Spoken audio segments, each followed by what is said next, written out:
Sir Paradise, Picking Paradise, and it's Father's Day today. So, doing something a little different. We'll give a shout out to the fathers. And I won't be picking a lot today. I'll be reading a story that's based off of real life events. And it was inspired by Charles from the Locksport podcast. He asked us for stories that he could possibly share on the podcast. And I went a little crazy and wrote this thing, and it's extremely long, so I wouldn't expect him to read it on the podcast. It's a 14-minute read.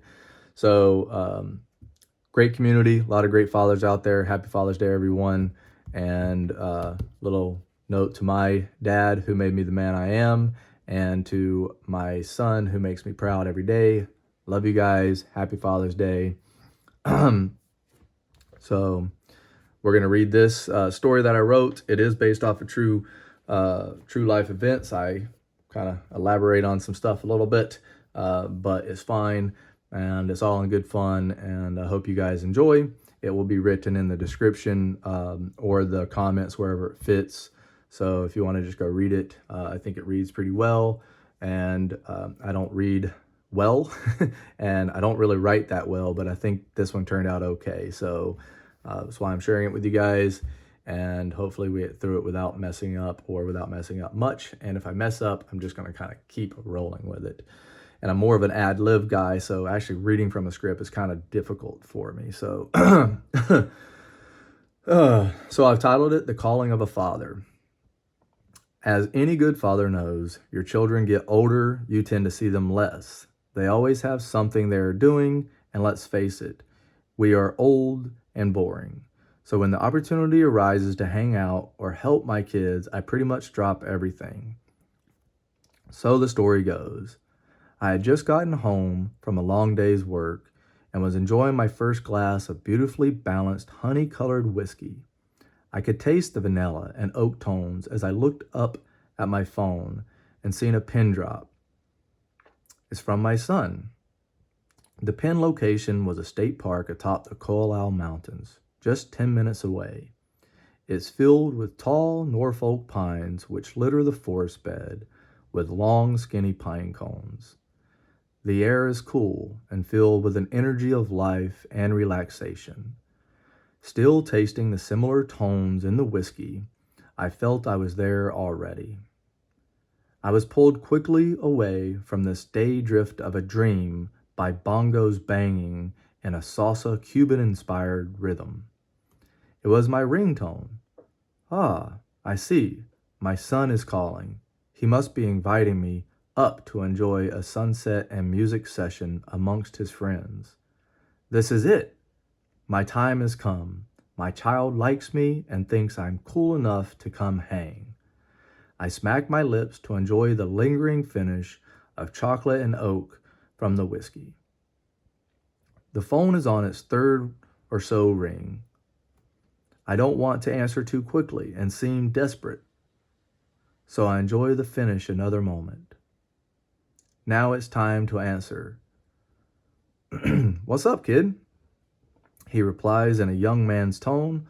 Hey, Dad, so what are you doing? Now, most fathers have it, some better than others, but we all have it. That father sense that can pick up the subtle nuances in tone and approach. Now realizing it's not the turning of the tide, and I am all of a sudden cool, he needs or wants something. I just got done working. What are you up to? Well, we're up here chilling, and the guard locked the gate early, I guess, and never came to tell us they were locking it. There's like 8 cars locked in the gate. So you think you can pick this lock that's on the gate? I feel this growing sensation in my spine as my eyes widen, my spine straightening, my chest pushes forward as I grow taller. This is it. I get to be the hero. So I reply in a nonchalant manner, well, depends. Send a photo of the lock. I stare into the phone, awaiting the photo, and my eyes tighten and slightly look up to the side as I recall the city's lock of choice, Ruku 2, Snowman cores, and Sergeant padlocks. Oh no, my lame weirdo hobby of picking locks might not pay off, but I gotta try. I must try. My sons and friends are in need, and they are calling me. This is the chance for glory. I swipe to see the photo and barely catch a glimpse, and with a tightening throat, I reply, "Yeah, it's a tough one, but I should be able to. I'll leave now." I hang up and look into my whiskey glass and toss it down my throat as if I'm Popeye with a spinach can. That's the ticket. This will calm my nerves and provide a steady hand. I yell out to my lovely wife, "Honey, let's go. We gotta go help Zach. I gotta pick a lock so they can get through this gate at the park." I gather my everyday carry set and pause, thinking the basics might not cut it.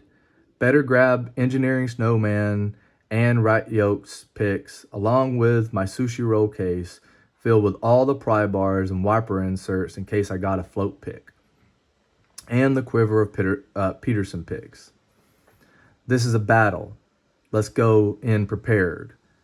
We head out of the car and pull out as if we are EMTs being dispatched, calm, collected, but in a hurry. As my wife drives, I make subtle comments on better lanes and suggestions on faster routes.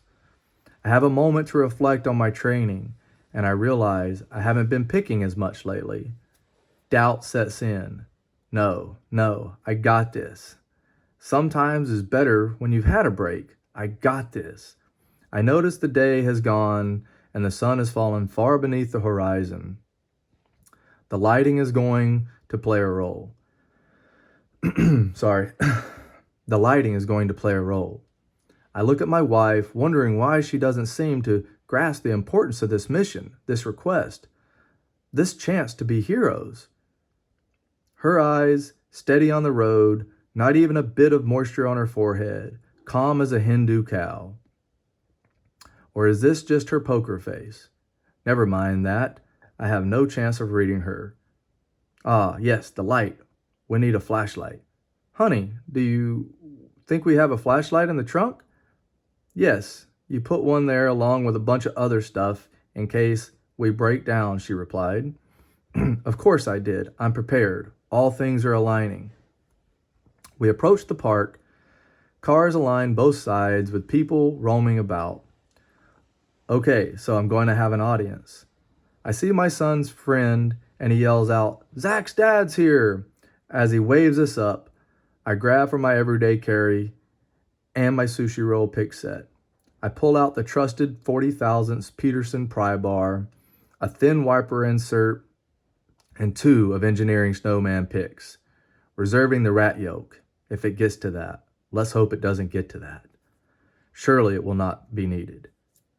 I exit the car, weapons in hand. I see my son approaching, his eyes full of confidence. Yes, I will rise to the occasion. And be the hero my son and my friends are in need of. They will have a great story to tell once I free their cars to allow them to be careless in the night, full of youth, reminiscing of the hero father that performed miracles and opened the gate, not only for them, but all who are enduring this temporary prison. I got this. My son and I chat briefly as he walks me to the gate, my wife by our side, carrying the flashlight. I look at my son with love and know I can't let him down. This can't be all my glory. How to include him? Ah, yes, the flashlight, I say to him. I need your help. I'll need you to hold the light. He nods as if it's no big thing, not knowing the importance of it. I'll remind him later that it couldn't have been done without him. As we get closer to the gate, with each step I am full of excitement of what lies ahead and the glory to follow. Also full of fear and the unknown. Will it be a Ruku Asa, Corps, or a sergeant? The city has been slacking, so maybe I'll get lucky and it'll be an easy pick. The commons love when they pop them open in mere seconds, having no clue that the ones that take minutes and much more are so much more gratifying. Now even closer, I see the gate. My feet are heavy, my fingertips fill the air as if they know they're about to be tossed into battle. The chain glimmers from a light, and I catch a peek from a distance of the shackle, not yet close enough to make it out. Steady, I say to myself over and over, so much so that I say it aloud. I recover quickly. Steady with the light. It's important. I no more get the words out of my mouth, and I'm kneeling down in front of the lock. It takes me a few to jostle it around to get my palm in a comfortable manner. Picking in the wild is a much different beast. Hold it together. I got this. My tools laid out before me. I don't even recall laying them out. It happened so quickly. I insert the trusted Peterson pry bar and engineering snowman's pick. The pick slides in the core so quickly, like an eager teenager full of urgency. Remember your training. You got this. Don't rush it. Remember to breathe. As I inhale and take a breath, I slowly pull the pick out. Along the way, I snag pin 2, and the lock falls into a false set. Okay, now time to be the hero my son hopes for. Glory will be mine. I continue. Nothing on pin 1. I then move directly to the back to work it from the back to the front. Pin 6 is springy. Pin 5 is binding, and I get a small click. Pin 4 is springy. Pin 3 is binding hard. I lighten my tension, being careful not to, damn, I dropped something. Come on, pull yourself together. I got this. Pin 2 still feels set, and nothing on pin 1. Focus. Focus. The crowd starts to gather closer. I can feel their eyes on me.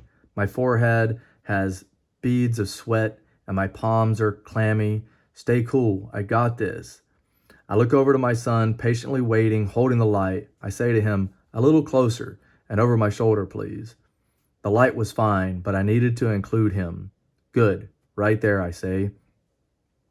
I go back to the lock, my fingers feeling the barometric pressure in the air and the moisture building on the pick and the wrench.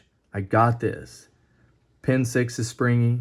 Pin 5 is binding. Aha, that's the one that dropped.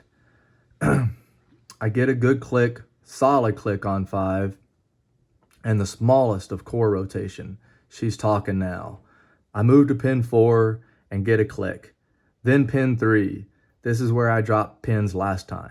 Steady. Lighting, the tension is binding. Oh, steady. Lightening up my tension. It's binding hard, and I feel the ever so slightest counter rotation. Careful. I got this. A bit more pick pressure, and it sets nicely. Yes, this lock is talking, and I am in the flow state. Pin 2 feels set, still, and pin 1 is still springy. It's going to be pin 6 now. I move to the pin 6, wondering what security pin will be awaiting to throw me off. I barely touch pin 6 and get more core motion. I'm close now, so close. I tell my son to focus the light. I tell him it's not as easy as everyone thinks. The movies make it seem easy. My hands are losing their grip. The lock is cold steel, and the warm air is cooled, and my palms are sweaty. Keep it together for one more pin. I got this. I push up on 1 and nothing. Higher, still nothing. Damn, how high does it need to go? Okay, no time for this. I'm so close to glory and being the hero. I put down my pick and reach for the rat yoke. Hook 4. It's my go-to pick. I got this. It doesn't need to go in deep, just the tip. I'm careful as I move the pick into the keyway. I feel pin 1 now, and it lifts slowly, gently. Wait for it. Don't mess up now. The shackle pops open. The chain falls to the ground. My son yells, "He got it! My dad picked the lock!" Everyone celebrating their freedom, and I basking in the glory. A hero to them and most of all, to my son. Woo! Boy, that was tough. And it was about right. I got right on 14 minutes, or 13 actually. Oh, I hope you guys enjoyed that. It was a lot for me to write. It was even more difficult for me to read it. And I messed up along the way, but I think I did okay. I'll give myself like a solid D+. Author notes, my son shares this story with his friends every time he goes to that park and frequently when my lockpicking comes up in conversation. Ha ha ha. He probably doesn't tell the story much at all. Anyway, I hope you guys enjoyed that. There is a couple little typos that maybe I'll try to fix really quick before I put it in there, but I'll kind of leave it as it is. I put enough work into this, and I hope you guys really enjoyed. Thanks for hanging out, and I'm not sure what will be next. Maybe these Baltics will be next in my vise that I can pick on video. I've got 2 challenge locks that I got to move through soon. So thank you, everyone. I appreciate you guys enduring that, and I hope you enjoyed. Again, Sir Paradise, Pickin' Paradise, aloha.